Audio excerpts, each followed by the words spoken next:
currently in industry, we want to talk about how dust are quantified. So use three parameters, first being the minimum ignition energy, the MIE, in terms of kilojoules. It's determined using the modified Hartmann tube apparatus.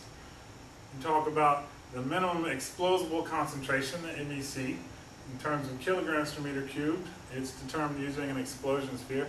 Both important things to measure, right? You need to know how much energy it takes to start a self-propagating reaction, and how much dust or fuel do you need to get the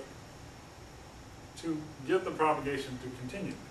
And then the third thing is the deflagration index, the KST.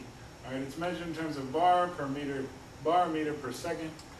It's also done in the explosion sphere.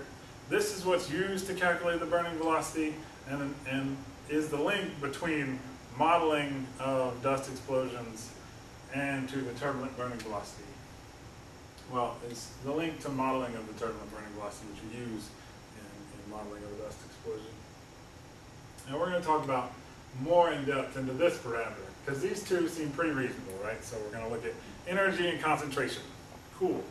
This is a little interesting. We're saying, okay, we have this deflagration index KST, and we're going to relate it to the burning velocity. So we're going to talk about how that.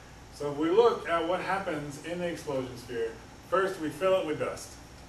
Then we have an ignition near the center at T1. We have a laminar flame propagation until sometime T2. Then we have turbulent flame begin to develop as the flame wrinkles due to the expansion of the combustion products. And then we have the flame continue to become relatively highly turbulent as the flame continues to speed up and expand. So during this process, we don't really know what the turbulent intensity is inside the explosion sphere.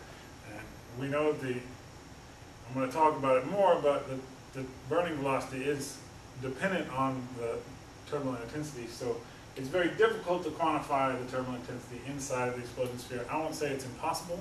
People have tried using laser Doppler anemometer systems and other things, but they find it very difficult to get enough measurements as the flame is moving, because the flame is moving very quickly. So it's very difficult to know what's going on inside of the